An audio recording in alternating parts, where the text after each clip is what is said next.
Hello YouTube and welcome to a new Techsloth video. Finally my OnePlus 5 has arrived, and out of this bag from DHL Express we got this big box, and now if we open this up, there it is. And not just one OnePlus 5 but also another one. And yes, you guessed correctly, this is a smaller version. This is the standard OnePlus 5, the one for 500 euros, 64 gigabytes, 6 gigabytes of RAM, and the color slate gray. This is a bigger brother with twice this memory, 128 gigabytes, 2 gigabytes of RAM more, so we got 8 gigabytes of RAM. I have no idea what for. And we got a little darker color called Midnight Black. But of course we start with the normal OnePlus 5 for just 500 euros. The bigger one, or the one with the better specs, cost 60 euros more. So first of all, we got this box, dual camera, clear photos, sign on it to the 5. Yes, you can feel the 5, and we got the standard red and white design and nothing else on the box. And we open it up and let's shake it, and there we go. So we got the same packaging, the same design as always, I have to say. Let's get the device, the phone, out of the box, and woo, nice picture.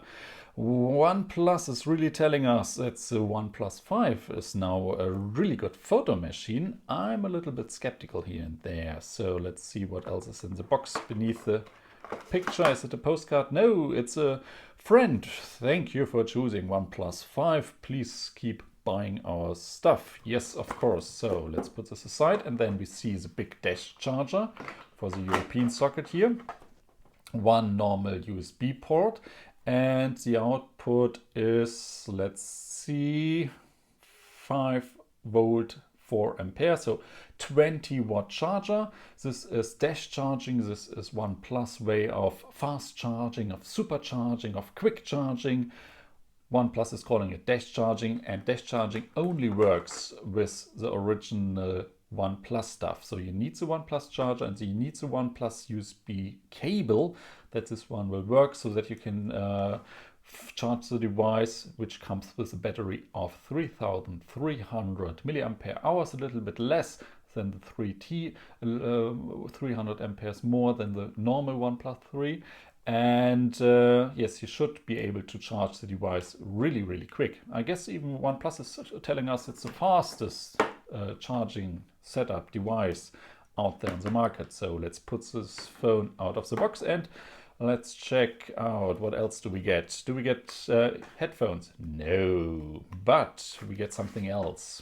We get this little tray, we got our SIM card or tool, we got the starter guide, which is explaining us where everything on the device is in different languages, how to turn it on. Not really, but yes, you can see the on-off button, and you can see the device does not, as always, support micro SD, but it supports dual SIM. So 2 nano SIM cards can be put into the OnePlus 5. We also get safety instructions, and beneath the safety instruction there should be one thing that's original, or most of the time only you think you get with an Apple device: stickers. Yes, we get OnePlus stickers, never settle, shot on OnePlus. Really nice. I really like stickers with the device. So then let's get rid of the foil, and there we go. This is now, what was it, slate gray? I'm not sure. Was it? Yes, slate gray. But this slate gray, if this would be an Apple iPhone, this was definitely would be Apple's matte black iPhone, for example. Yes, here and there, it depends on where the lightning is coming from. It looks a little bit grayish, but overall I would just call this black.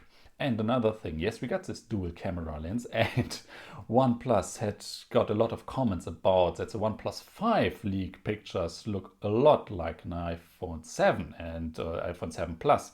And yes, even the camera lenses are standing out of the device. So this is, they got this in common. Microphone, LED flash, but the sides are rounded. This gives it a nicer look. Another thing that I feel, it's smaller than an iPhone 7 Plus, but it's got the same 5.5-inch screen. But still, we got a 3300 milliampere batteries built in, so bigger battery as an iPhone 7 Plus. And now comes the point what I want to tell you. And still, the OnePlus 5 got a headphone jack. We got a speaker and we got USB Type-C for charging. One downside of the OnePlus 5 is this USB port only supports USB 2.0, so the slow USB standard. What else? Nothing on top. On the right side we see our SIM card or SIM tray on-off button, which I can reach with my right thumb without problem. On the left side we got the volume bar. I can, yes, reach the volume down button and maybe the volume up button. If I use my left hand, no problems here, operating both volume options with one thumb and reaching the on-off button with the index finger. And here we got our mute slider, and which is really hard to operate. We got 3 different positions where you can place it. And on the front side, as always, we got our fingerprint sensor, our front-facing camera, and the normal design. If you just look at this device from the front, it definitely just looks like a normal OnePlus device. So, first impression, nice build quality, and I'm now really looking forward playing around with this device. This is it. Thank you guys for watching. Oh, and keep one thing in mind. 500 euros for 64 gigabytes of storage, 560 euros for twice the storage. You got no micro SD card, but still I think the standard, the basic model should be enough for 90% of you guys out there. But on the other side, for 60 euros you get twice the storage and 2 gigabytes of more RAM. It's okay. I wouldn't complain about that, but still I think the 500 euro version should be sufficient. And yes, OnePlus has risen the prices. First devices cost 400 euros, then they raised the price of around 40 euros more, 440 euros for the 3T, and now we are at 500 euros. It's still cheaper. It's still a cheaper starting price than other flagships, Android flagships, like the Huawei P10 for 600 euros, like Samsung Galaxy S8 for 800 euros, or like the LG G6 or HTC U11 for 750 euros. They are all way more expensive when they started, but those prices are already dropping and they're getting closer and closer to 500 euros. So, in the previous years, OnePlus was called maybe a flagship killer. This was often because of the price. Now, with 500 euros or even with 560 euros, OnePlus is not anymore in the smartphone killer range. It's maybe a little bit cheaper, but I think it's not anymore a smartphone killer price. It's a smartphone price, or high-end smartphones as they were often called. But this is it. Thank you guys for watching, and I'll see you all in the next video. Bye!